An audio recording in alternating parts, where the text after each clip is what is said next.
Bonjour et merci de nous avoir rejoints pour cette édition sur Télésud. Voici les titres à la une de l'actualité. Au Nigeria, la colère gronde dans les rangs de l'opposant Atiku Abubakar, alors que les résultats annoncés par la CENI donnent le candidat du parti au pouvoir, Bola Tinubu, vainqueur de la présidentielle. L'opposition se dit prête à saisir la justice pour contester la victoire. 100 millions d'euros, c'est le montant d'un fonds mis en place à l'issue du One Forest Summit au Gabon. Objectif, permettre aux pays qui le souhaitent d'accélérer leur stratégie de protection environnementale et notamment du bassin du Congo. Nous reviendrons sur les 2 jours du sommet en début d'édition. Et en Tunisie, une semaine après les propos du président tunisien Kais Saied appelant à des mesures urgentes contre les migrants clandestins, la situation de ces ressortissants d'Afrique subsaharienne est davantage précarisée. Nous ferons le point sur leur situation. Au Nigeria, la victoire de Bola Tinubu, déclaré président élu, ne passe pas auprès de l'opposition. Le Parti démocratique populaire a qualifié les résultats de la présidentielle d'injustice qui ne peut être acceptée. Émeric Torroignon. Jeudi, pour la première fois depuis la proclamation des résultats de l'élection du samedi, Peter Obi s'exprime devant la presse. Le candidat travailliste, classé 3e, n'entend pas baisser les bras face à la victoire annoncée par la CENI de Bola Tinubu du parti au pouvoir. Ses partisans et lui déplorent les conditions de déroulement du scrutin et dénoncent de nombreuses irrégularités. Comme vous le savez, cette élection n'a pas respecté les normes minimales attendues d'une élection libre, transparente, crédible et équitable. Elle restera comme l'une des élections les plus controversées jamais organisées au Nigeria. Le bon peuple du Nigeria, qui travaille dur, a encore été volé. Face à ce sombre tableau, l'ancien gouverneur d'Anambra, qui revendique la victoire à cette élection présidentielle, se dit prêt à saisir les juridictions compétentes. Permettez-moi de réitérer, je vous assure, bon peuple du Nigeria, que je vais explorer toutes les options légales et pacifiques pour récupérer notre mandat. Nous avons gagné l'élection et nous le prouverons aux Nigérians. Comme Peter Obi, Atiku Abubakar, l'opposant arrivé 2e, conteste lui aussi les chiffres publiés mercredi qu'il qualifie de viol de la démocratie. Après avoir consulté les dirigeants de notre parti qui sont assis ici avec moi et des Nigérians de différents horizons, je suis arrivé à la conclusion que les processus et les résultats de l'élection présidentielle et de l'élection de l'Assemblée nationale de samedi dernier étaient grossièrement irréguliers à tout égard et qu'en tant que tels, ils doivent être contestés par tous. Va-t-il lui aussi déposer un recours pour contester les résultats de ce scrutin, comme Peter Obi? À la question, Atiku Abubakar répond qu'il attend ses avocats pour décider de la conduite à tenir. Il dispose désormais de 3 semaines pour porter sa contestation devant les juges. Statut de la langue française, pouvoir du président, fonctionnement de la nation, le projet de constitution malienne a été dévoilé. Ce nouveau projet rétablit le pouvoir du président de dissoudre l'Assemblée nationale. Le président, qui serait élu pour 5 ans et pourrait effectuer plus de 2 mandats, pourrait prendre des mesures exceptionnelles en cas de menace grave et immédiate contre le pays. Le texte devrait être soumis à un référendum le 19 mars, mais ce projet divise la classe politique et la société civile malienne. Écoutez le docteur Fouseynou, il est constitutionnaliste. Alors, quand vous regardez également les différentes rencontres nationales que nous avons eu à faire en termes de dialogue national inclusif, il y a également beaucoup de choses qui ont été répétées. Et le grand paradoxe, c'est qu'il y a eu des assises nationales de la refondation qui ont proposé beaucoup de choses qui malheureusement n'ont pas été prises en compte dans ce projet de constitution. Donc il n'y a quasiment rien de nouveau. Si on ne touche pas à certaines lignes rouges que le pouvoir de révision ne peut pas toucher, ça n'a pas de sens. Si on ne touche pas à des éléments qui puissent nous permettre de parler de refondation, ça n'a pas de sens. Souvent, l'on se pose la question à quoi servira l'élaboration d'une nouvelle constitution si toutes les dispositions sont proposées peuvent faire l'objet d'une révision. Qu'est-ce qui est attendu derrière? On ne sait pas. Et beaucoup d'autres éléments. Le One Forest Summit a touché à sa fin jeudi au Gabon. Il réunissait 6 chefs d'État, dont le président français Emmanuel Macron. Sur la table des discussions, la préservation du bassin du Congo, poumon vert de l'Afrique. Et parmi les mesures phares, la création d'un fonds doté d'une enveloppe de 100 millions d'euros. Retour sur les temps forts du sommet avec Laurent Leleu. Le One Forest Summit a fermé ses portes hier à Libreville, après 2 jours de rencontres internationales consacrées à la préservation et la valorisation des forêts tropicales menacées par la surexploitation agricole, la production pétrolière et industrielle, sans oublier les conséquences liées au réchauffement climatique. Une ressource vitale pour l'humanité et son futur. En préservant nos forêts, en renforçant nos connaissances à leur sujet, ce sont nos populations, rurales en particulier, que nous protégeons, mais aussi l'avenir de nos enfants que nous garantissons. C'est un fait. Il n'y a pas de meilleur investissement aujourd'hui que l'investissement dans nos forêts. Ce conseil du président Bongo a été entendu par les 5 autres chefs d'État présents à ce sommet qui se sont engagés à stopper la déforestation en créant notamment un fonds doté de 100 millions d'euros pour accompagner, via des certificats biodiversité, les pays qui souhaitent mettre en œuvre des mesures pour la protéger. Protéger, alerter, sensibiliser. Pour les éco-gardes de l'Arboretum, c'est un devoir quotidien. Nous sensibilisons, nous allons vers des personnes, les habitants, surtout les habitants qui sont autour de nous. Nous les sensibilisons. Nous utilisons aussi les réseaux sociaux pour attirer l'attention des populations sur l'importance de cette forêt justement qui, je leur rappelle, fait notre fierté. Si pour beaucoup ce sommet peut impulser certaines décisions, pour ses détracteurs, il n'est qu'un sommet de plus. Ce que réfutent les organisateurs qui veulent y voir un sommet utile pour l'action et la mise en application de décisions vitales pour l'avenir de notre planète. Et outre le sommet en tant que tel, le chef d'État français Emmanuel Macron en a profité pour revenir sur la nouvelle stratégie militaire de la France sur le continent, à l'heure où Paris perd de l'influence. Écoutez. J'ai décidé d'une stratégie nouvelle pour l'ensemble de nos bases en Afrique. J'ai demandé au ministre des Armées et au chef d'état-major des armées de travailler avec leurs homologues pour adapter nos dispositifs militaires.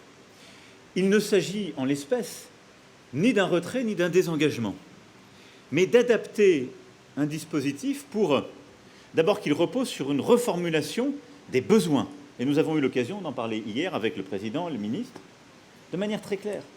Les besoins sont là, la piraterie maritime s'intensifie, l'orpaillage clandestin se multiplie, les crimes environnementaux liés justement au trafic de stupéfiants dans la région, liés aux mouvements terroristes qu'on connaît par ailleurs dans la région du lac Tchad, sont présents et menacent la stabilité du pays et tous les efforts qui sont faits. Et ce vendredi, Emmanuel Macron se trouve en Angola, où il est arrivé tard hier dans la soirée. Il va y rencontrer son homologue, João Lourenço, une première dans le pays. Durant sa minute tournée, le président entend réitérer son message, celui de définitivement tourner la page de la France-Afrique et diversifier ses partenaires sur le territoire. Les relations que la France entend développer avec l'Angola, cette ancienne colonie lusophone, illustrent la nouvelle approche française à destination du continent. Nuisances sonores, défrichage ou collision avec des animaux. En Ouganda, l'ONG Pro-Diversity conservationniste met en garde contre les effets néfastes de l'exploration pétrolière sur la biodiversité du parc naturel des Murchison Falls. Laurent Leleu. À 250 km de Kampala, la capitale de l'Ouganda, se trouve le plus grand parc naturel du pays, Murchison Falls. Un site exceptionnel de biodiversité qui héberge plus de 64 espèces de mammifères dont le très rare rhinocéros blanc en cours de réintroduction. Cet écrin pour la faune et la flore regorge aussi de ressources pétrolifères importantes à l'origine des projets Tinenga et Akop, actuellement en cours de construction.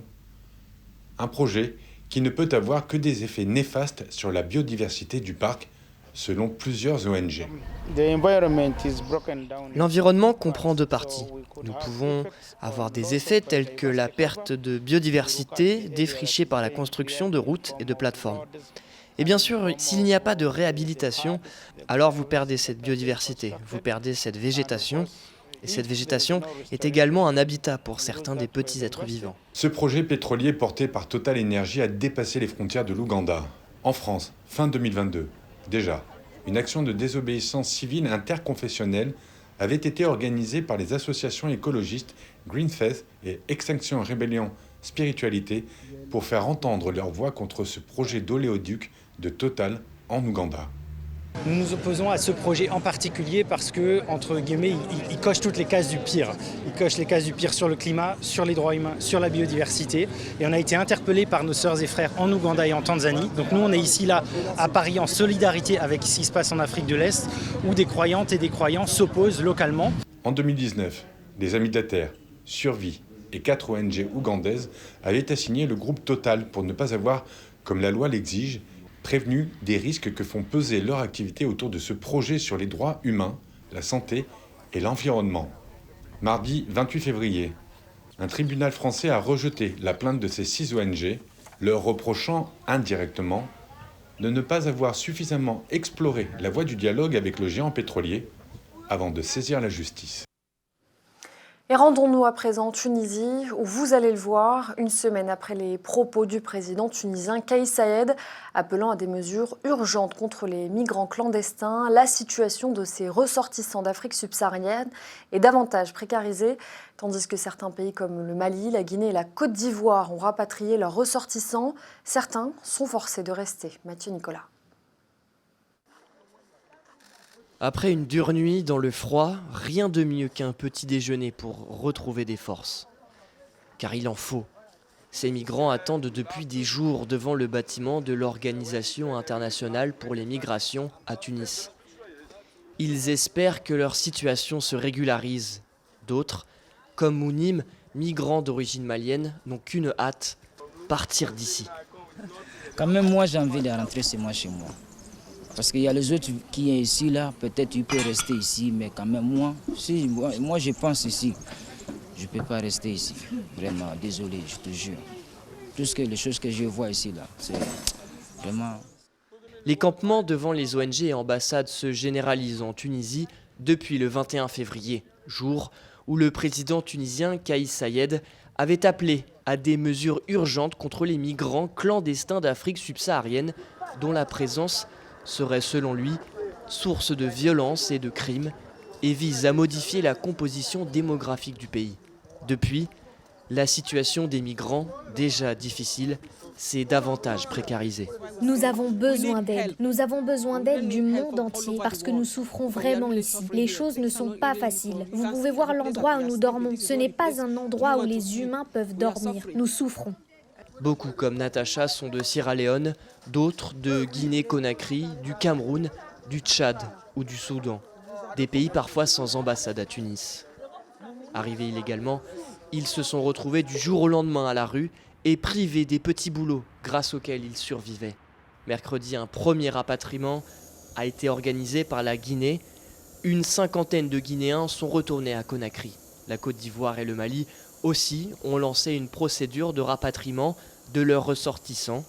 Un vol pour rapatrier 150 ressortissants maliens est programmé par Bamako pour samedi. En Côte d'Ivoire, le porte-parole de la formation de l'ex-président ivoirien Laurent Gbagbo a accusé jeudi le pouvoir d'instrumentalisation de la justice à des fins politiques après l'arrestation la semaine dernière d'une trentaine de militants du parti. D'après lui, ces militants étaient venus soutenir le secrétaire général du Parti des peuples africains Côte d'Ivoire, Damana Picasse, convoqué par un juge d'instruction pour son rôle présumé dans l'attaque d'une caserne à Abidjan en 2021. Il a été inculpé et placé sous contrôle judiciaire dans cette affaire. Au Mali, les groupes signataires de l'accord de paix de 2015 rejettent les accusations du ministre Ismaël Ouagué. En Grèce, des perquisitions à la gare de Larissa et Donald Trump qui pourrait être poursuivi. C'est le reste de l'actualité réalisée par Soulez Baï, Noël Ndong et Ahmed Chigno. Au Mali, les groupes signataires de l'accord d'Alger rejettent les accusations du ministre Ismaël Ouagué. Un rejet en réaction à la lettre du ministre malien de la Réconciliation nationale adressée à la médiation algérienne. Lettre dans laquelle le ministre dénonçait des violences de l'accord de paix de 2015 par les groupes armés signataires et particulièrement par les ex-rebelles indépendantistes de la coordination des mouvements de l'Azawad. Les dirigeants des groupes armés signataires de l'accord de paix expliquent n'avoir eu aucun échange avec la médiation algérienne sur cette lettre, pourtant datée du 24 février, mais qu'ils n'ont découverte que le 1er mars sur les réseaux sociaux. La gare de Larissa en Grèce a été perquisitionnée par la police ce vendredi matin. Perquisition dans le cadre de l'enquête sur les causes de la collision meurtrière entre deux trains survenus mardi soir qui a fait au moins 57 morts. L'accident a été imputé à une erreur du chef de gare de Larissa, ville la plus proche du lieu de la collision. L'enquête en cours viserait également à engager des poursuites pénales, si nécessaire, contre des membres de la direction de l'entreprise. Hellenic Train, la compagnie des chemins de fer grecs, a confirmé que des fichiers audio, des documents et d'autres preuves pouvant aider à clarifier l'affaire et à attribuer des responsabilités pénales ont été saisis. Le gouvernement a fait jeudi son mea culpa sur les défaillances chroniques du réseau ferroviaire qui ont conduit à la tragédie, l'une des plus graves qu'a connue la Grèce. L'ancien président américain Donald Trump pourrait être poursuivi au civil par des victimes de l'assaut du Capitole. Il pourrait ne pas s'abriter derrière son immunité présidentielle, a estimé jeudi le ministère américain de la Justice. Des policiers et des élus du Congrès réclament des dommages et intérêts à l'ancien président républicain, qu'ils accusent d'avoir encouragé ses partisans à se lancer à l'assaut du Capitole le 6 janvier 2021. Dans un discours enflammé, Donald Trump avait appelé ses partisans à se battre comme des diables contre les résultats de l'élection présidentielle que les élus devaient certifier ce jour-là. Il avait demandé en vain à la justice de refermer ces dossiers au nom de l'immunité accordée au président américain pour les protéger de poursuites abusives. Sur la scène internationale, en Ukraine, la ville de Bakhmout est fragilisée chaque jour un peu plus sous les assauts des Russes. Ce vendredi, le patron du groupe paramilitaire Wagner a affirmé que la ville clé était pratiquement encerclée par les forces russes. Le chef de la diplomatie européenne, lui, Joseph Borrell, a estimé avoir noté une petite amélioration sur le plan diplomatique avec la Russie durant la réunion du G20 en Inde. Et les États-Unis vont annoncer vendredi une nouvelle aide à l'Ukraine, consistant surtout en munitions. Et à l'issue d'une réunion des ministres des Affaires étrangères du G20, le secrétaire d'État américain Anthony Blinken a déclaré avoir pressé son homologue russe Sergueï Lavrov de mettre fin à la guerre en Ukraine durant leur premier échange en face à face depuis le début du conflit. Écoutez. Je me suis brièvement entretenu avec le ministre russe des Affaires étrangères, M. Lavrov, en marge de notre réunion du G20 aujourd'hui. J'ai exhorté la Russie à revenir sur sa décision irresponsable et à reprendre la mise en œuvre du traité nucléaire New START qui impose des limites vérifiables aux arsenaux nucléaires des États-Unis et de la Fédération de Russie. Le respect mutuel est dans l'intérêt de nos deux pays. C'est aussi ce que les gens du monde entier attendent de nous en tant que puissance nucléaire. En France, alors que l'examen de la réforme des retraites poursuit son chemin vers le Sénat, en parallèle, la mobilisation ne faiblit pas. L'intersyndicale a lancé un appel à une mobilisation jugée inoubliable le 7 mars prochain. Appel lancé jeudi à la Ricard-Marie près de Saint-Étienne pour se concerter sur les futures actions qu'ils mèneront et notamment cette mobilisation dont le leitmotiv est de mettre la France à l'arrêt. Les 8 confédérations unies contre le projet gouvernemental réfléchissent aux suites du mouvement. Je vous propose d'écouter à ce propos le secrétaire général de la CGT, Philippe Martinez. Il faut qu'il y ait le maximum de monde qui ne travaille pas le 7 mars. On veut la généralisation des grèves et non pas la grève générale. Parce que la généralisation des grèves, ça me semble assez clair, c'est que tout le monde agisse partout. C'est pas un tract, même avec la plus belle écriture, qui appelle à la grève générale, qui fera que les gens se mettront en grève. Donc il faut généralisation des grèves. Et avant de nous quitter, ces images retransmises par la NASA des 4 astronautes de l'équipage Crew 6 qui sont entrés vendredi dans la Station spatiale internationale. Après l'arrimage réussi de leur capsule Dragon de SpaceX, l'équipage va passer 6 mois à bord de l'ISS où il va réaliser plus de 200 expériences scientifiques.